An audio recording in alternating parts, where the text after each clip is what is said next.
Marty Schwartz here from guitarjams.com. I've got the very talented and classy Tim Pierce hanging out in the studio right now. That's a good introduction. Yeah, you are classy. You're class act. I need to tell my wife I'm classy. He is. I'm telling her right now through the camera. Anyway, Tim is a professional guitar player, which probably most in the recording field is what you stay most busy as a session guitar player. Go to my website. There's a lot of credits. I won't say any of them, but there's a lot of them. So we got links down there for all of Tim's stuff. So check it out. You played on over 1,000 records. Yeah, on allmusic.com there's over 1,000 credits. I don't know how it happened, but hung around for a long time. And finally, the career ended, and now you're at Guitar Jams. Happy the place bottom to of land. the barrel. No, I'm kidding. Just kidding. We're all having fun. Yeah. But anyway.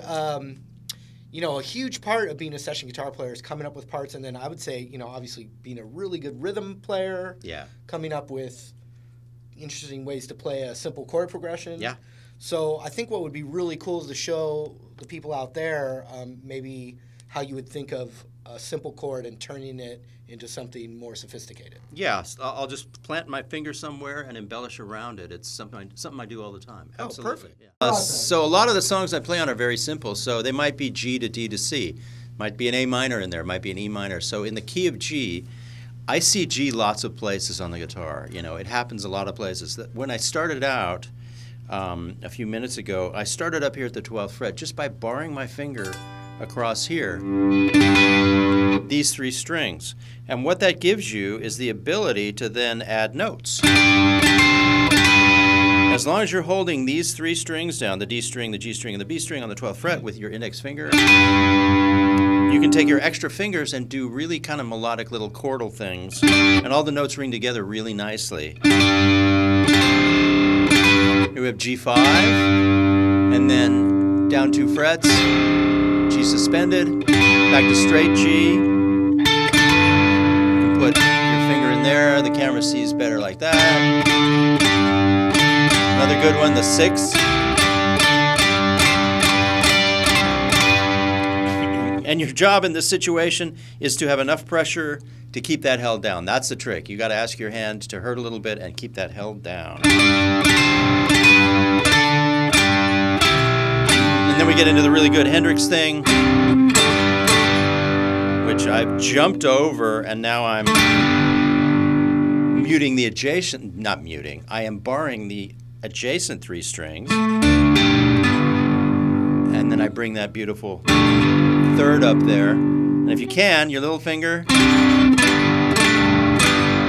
then I bring my index finger. See, that was just a shift from these 3 strings on the inside to these 3. This one starts on the A string, this one starts on the D string. So that's one place G is. I see it lots of other places too. I see it here. So it's that D chord just brought up here. It's that shape. But in order to get some freedom and some extra fingers in the game, I'll play it like this, and I'll bar across right here with my index finger. So I'm barring on that's the 7th fret. And then I form the chord with my 2nd finger. And then I do the G sus here. Or I mash it down and do a bar. And that G2 is a really good one. That's just 2 notes. So the idea is to make music out of it, and I'll try and demonstrate that.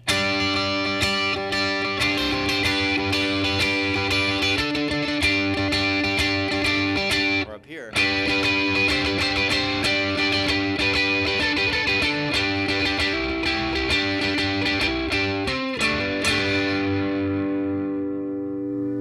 So that's not your friendly neighborhood beginner G chord now, was it? No, it isn't. But its origins are friendly and simple. I mean. Oh yeah. I have a question. So that was those 2 little spots that you were doing. Those are both right. Yeah. You're thinking of that as G major. Yeah.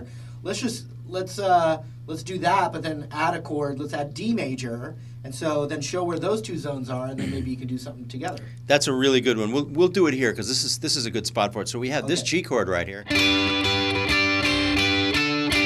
And all we have to do is jump with our index finger and bar here, much like we did up here. It's just down here.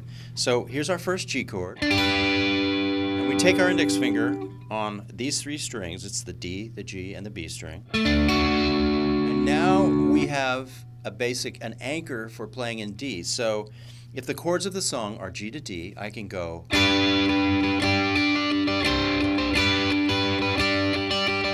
D.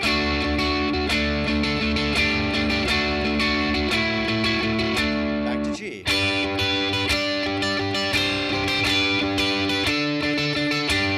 And then this gives you a kind of look into the U2 Coldplay way of playing guitar, which is in the Coldplay way, you're kind of doing downstroke. And then with U2, you have your delay on, and you're going. So here's the G, and the variations that happen around it, and here's the D, and the variations that happen around it. Beautiful. Great stuff. And then let's say you went up to A. Third one. Then Okay. what? We'll do the G and the D, and really the smoothest way to grab A is right here. Okay, so if we have G right here, same one we just did, D right here, the same one we did here, the easiest A to grab is just to take these two fingers, take your third finger on the third string, the G string. Yeah. I guess it's the 9th fret, and then take your little finger on the 10th fret on the B string. Oh, yeah. That is an A that's easy to grab. See, because what I'm trying to do is I'm trying to keep smooth connective tissue between these. I'm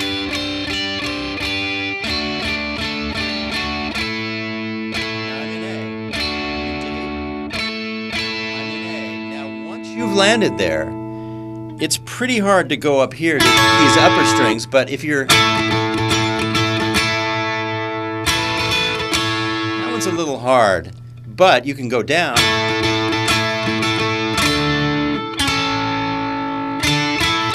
That's a typical passage I would use when going from D to A. So I'm in D, and then it's easy to grab this A. It's really an A5 chord, and then I switch to 2 strings rather than 3. That's a sweet. That's a U2.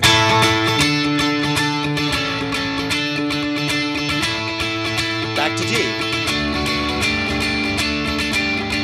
Back to A. D. To G.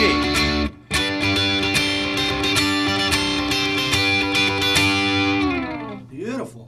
Oh, I love when I get something, you know. I'm getting some info here. And it happens all over the neck. You know, there's G here, D here, A here. One of the great things to do with G is just use the open string. Because if you're ringing that open string, you have lots of freedom to move around.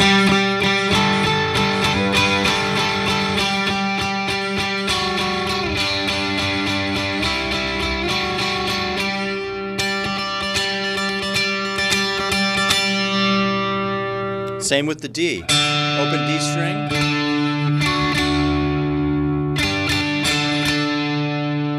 And then where would I go for A? I'm not sure.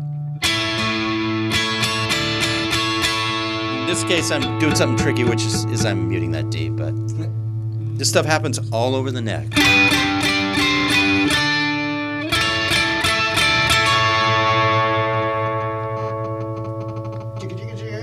Beautiful.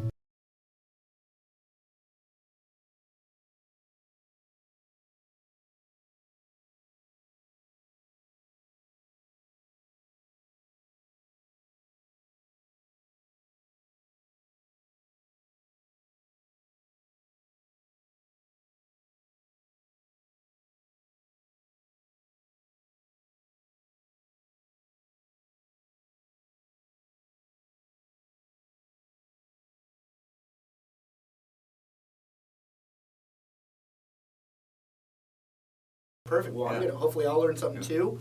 Once again, check out Tim's stuff down there, and we'll zoom in and break it down. Sounds good. Sounds great. I want to watch it. Okay, no. Here we go. Final words of wisdom. Final thought of the day. Today's final thought. Hey Tim, thanks so much, man, for teaching the people out there. Thank you. I really appreciate you spending the time. I know you're busy, so I can only pay you back by telling people to go check your stuff out. Appreciate it. And Thank I'll you. link down there. And, investigate Tim. I mean, he's done so many different things, and it's all very interesting stuff. So I think you would benefit greatly by checking this dude out. As I benefited from checking you out. Thank you very much. Enough of that. Anyway, it was nice to have you, and hopefully you can come back again sometime. I'll be back soon. Perfect.